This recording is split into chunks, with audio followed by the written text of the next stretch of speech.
В эфире новости, в студии работает Марфирина Алексеева. Здравствуйте. В начале выпуска озвучу основные темы к этому часу. Жители Хандыги требуют привести в порядок поселковые дороги и наладить тепло и водоснабжение. Расскажем подробности. В Якутии 10 семей внесены в книгу почета трудовых династий региона. Каждая семья имеет уникальную историю. В Нюрбинском районе издана первая книга якутских комиксов о народных традициях в современном формате.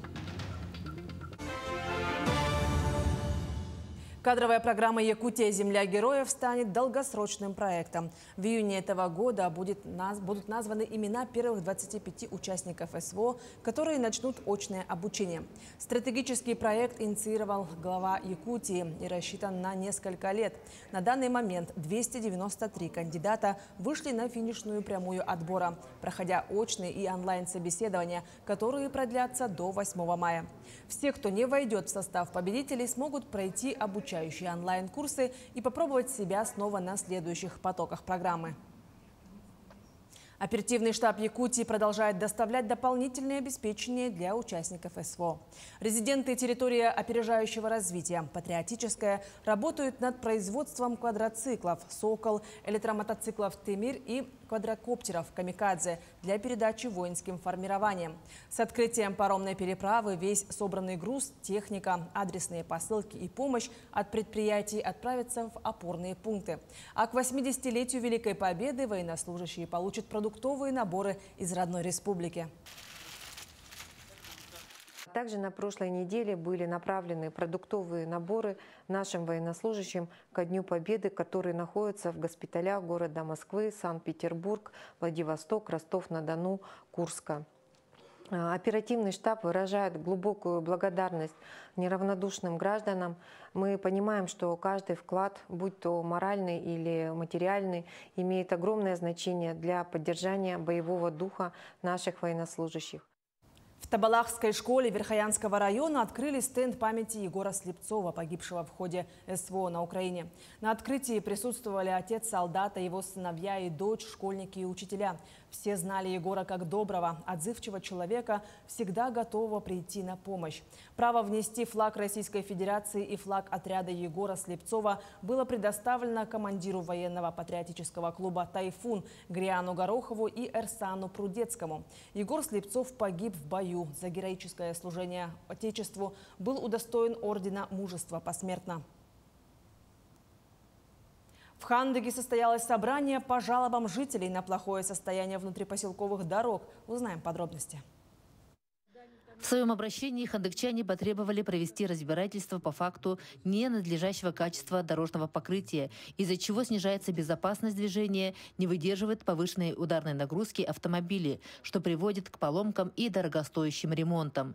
Еще один из актуальных вопросов для хандыгчан – качество предоставляемых услуг по теплоснабжению, а также горячему водоснабжению. Здесь же обсудили с жителями и необходимость установления дорожных знаков для автомашин грузоподъемностью свыше 3,5 тонн, проведение и обслуживание водоотводных лотков.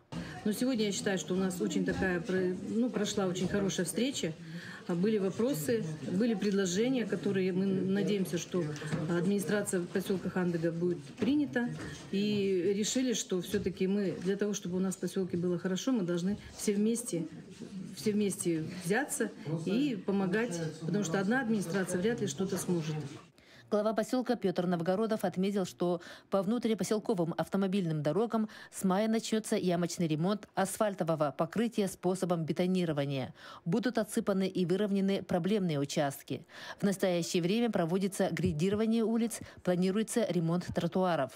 И, в общем, чтобы не быть голословным, Петр Викторович нам все прекрасно объяснил, записал наиболее серьезные вопросы, которые люди пришли и задали. В общем, конечно, жалко, что народу было не слишком много, но встреча в целом была продуктивной. В ходе открытого разговора с местной властью жители предложили самое главное – проводить работы по водоотведению, контролировать качество дорожных работ, возродить традицию по озеленению поселка с привлечением к работе школьников, создать инициативную группу граждан для активного взаимодействия с администрацией поселка. Мария Винокурова, Хандыга, Тампонский район.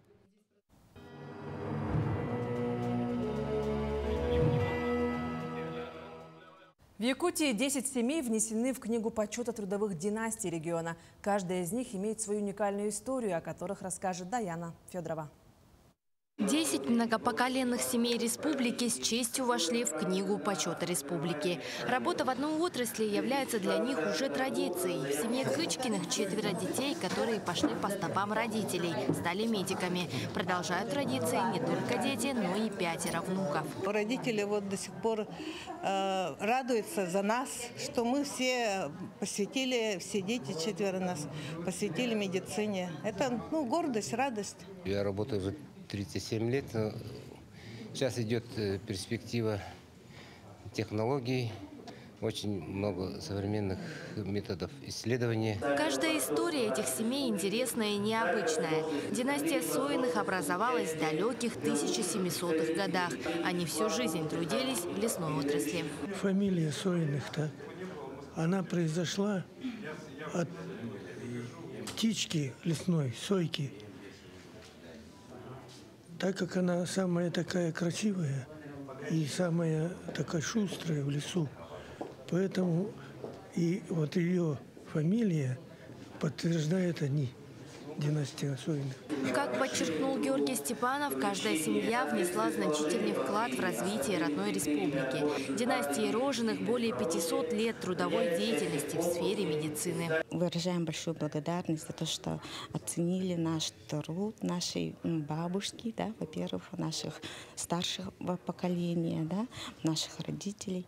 И я бы пожелала в преддверии праздника труда пожелать всем почитать своих родителей, свой род. Внесение в книгу почета – это не только признание заслуг, но и вдохновение для молодого поколения. В книгу также вошли династии из Горного, Среднеколымского, Вилюйского, Нерюнгринского и Амгинского районов, которые трудятся в сфере образования, культуры, авиации и сельского хозяйства. Даяна Федорова, Илья Соломятников, Якутск. Эксклюзивно на сцене Русского академического театра Московский детский музыкально-драматический театр «Поколение» представит спектакль «Рубеж героев». Спектакль поставлен по повести Василия Быкова «Третья ракета», основанной на реальных событиях. Благодаря сотрудничеству 2 театров роль бойца Попова впервые исполнил артист из Якутии Павел Семенов. Он привнес в произведение уникальную культуру и колорит народа Саха. Постановка будет представлена всего 2 дня – сегодня и 1 мая в 16 часов. Василий Быков, который написал повесть «Третья ракета», он был непосредственным участником всех этих событий. И он, естественно, перенес на бумагу то, что он видел сам. Поэтому мы очень осторожно относились к тому, что написано в этой пьесе, чтобы ничего не исказить, а донести им тот смысл, который, как мне кажется, Василий Быков внес вот в это все. И мне показалось, что это все-таки больше о человеке, о борьбе человека с самим собой. Центр «Мои документы» традиционно присоединяется к всероссийской акции «Бессмертный полк». МФЦ представит услугу по распечатке фотографий ветеранов войны. Какие условия для участия в акции, расскажет Вероника Таюрская. Якутия присоединилась к всероссийской акции «Бессмертный полк» в 2013 году. Ежегодно по улицам региона портреты своих героев проносит более 100 тысяч человек. В последний раз в традиционном формате в 2022 году акция объединила более 120 тысяч якутян. «Бессмертный полк» он проводится достаточно давно, да, 2012 года. И этой акции принимает множество людей, не только граждан Российской Федерации, но еще и в тех зарубежных государствах, где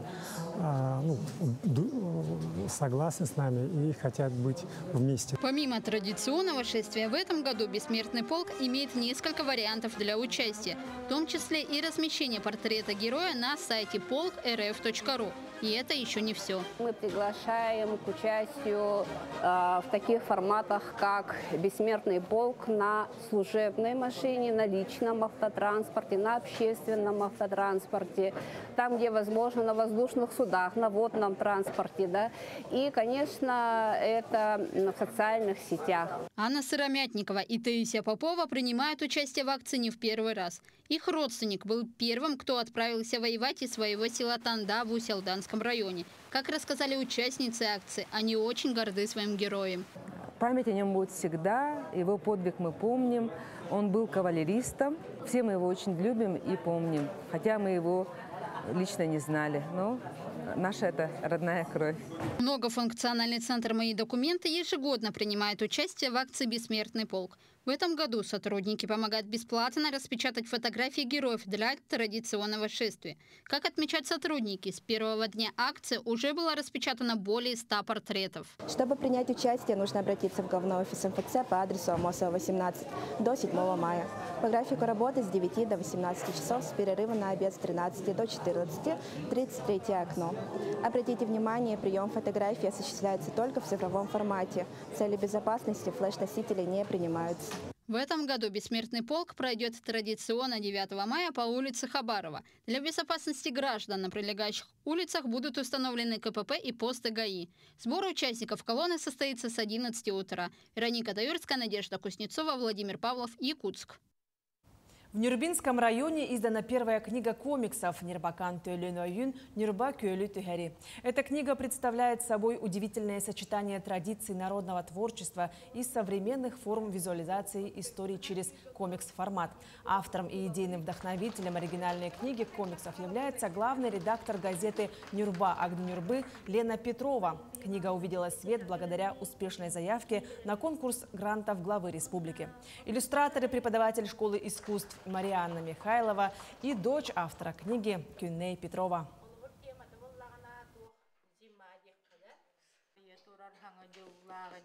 Еще в 2023 году провела опрос среди школьников. Читаете ли вы на якутском языке, какую литературу читаете, какой жанр предпочитаете, и знаете ли вы, откуда происходите и создание своего района.